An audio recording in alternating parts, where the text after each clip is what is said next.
早晨，大家好，我係阿輝。大家今日食咗早餐未呢？今日係星期六，大家會唔會去餐廳食個五香肉丁公仔麵，再加個凍咖啡或者凍奶茶嘅？喺影片開始之前，首先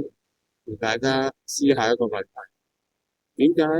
老一輩嘅人成日叫我哋唔好飲凍嘢？大家不妨而家用5秒諗一諗，我哋嘅身體入面究竟係點樣調節外來嘅變化？個答案係咩？我而家先唔開估字，因為講到呢一度，首先就牽涉到我哋嘅身體究竟係點樣運作。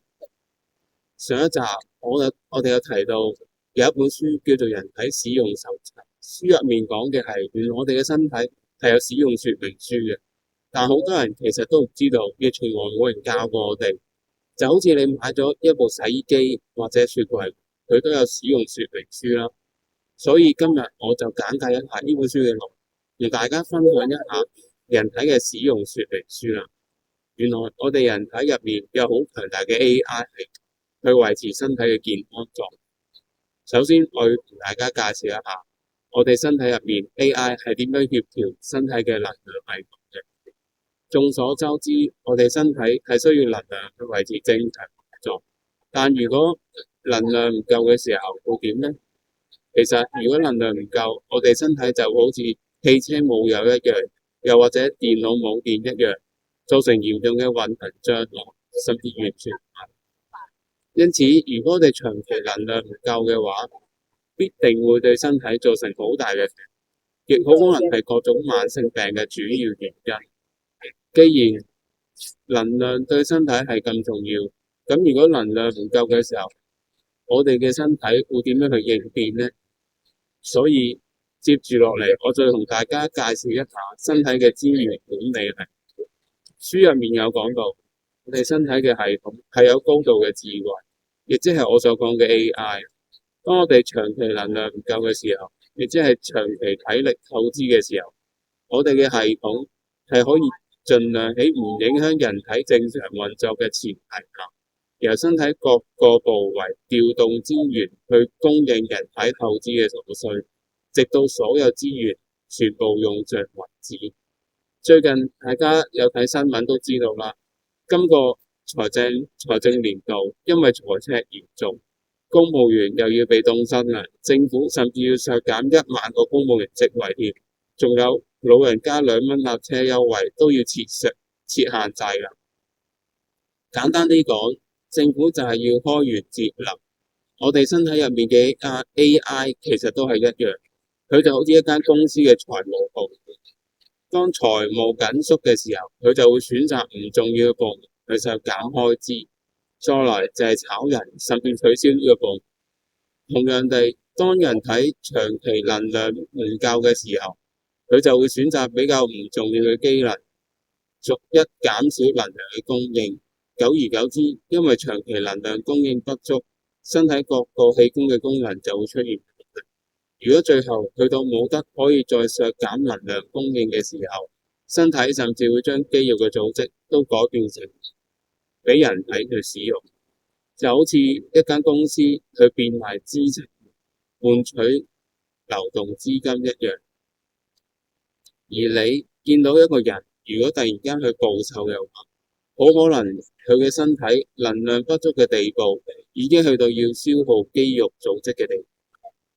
其實我哋都市人好多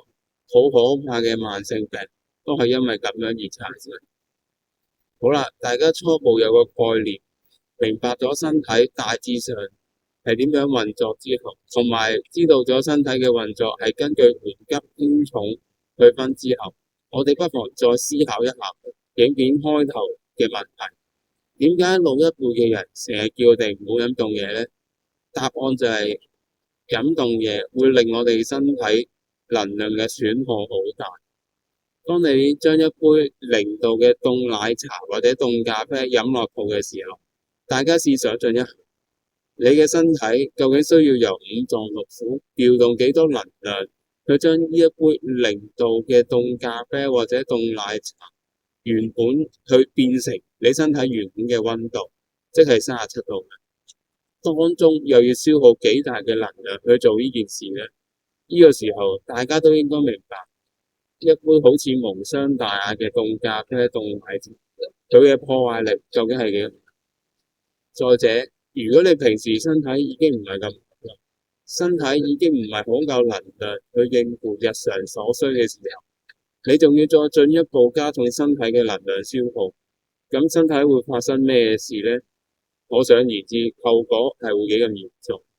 其實書入面仲有好多寶貴嘅知識等我哋去發掘，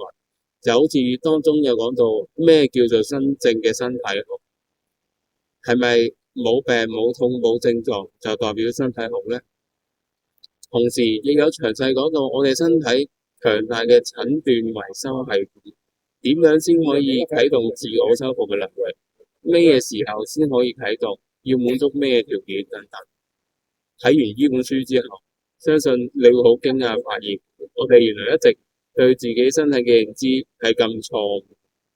書入面嘅知識一定會顛覆你對健康嘅認知思維，包你醍醐灌頂。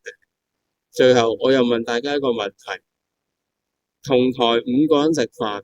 大家都食咗啲唔乾淨嘅嘢，有4個人返到屋企又屙又嘔，剩返嗰個就完全冇事冇反應。咁想請問呢一個人身體嘅健康情況係咪好大機會比其他4個人都好呢？我呢一度唔開告住，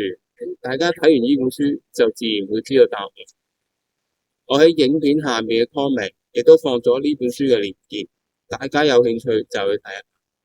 好啦，今日我就分享到呢一度，下次再同大家傾過啦，拜拜。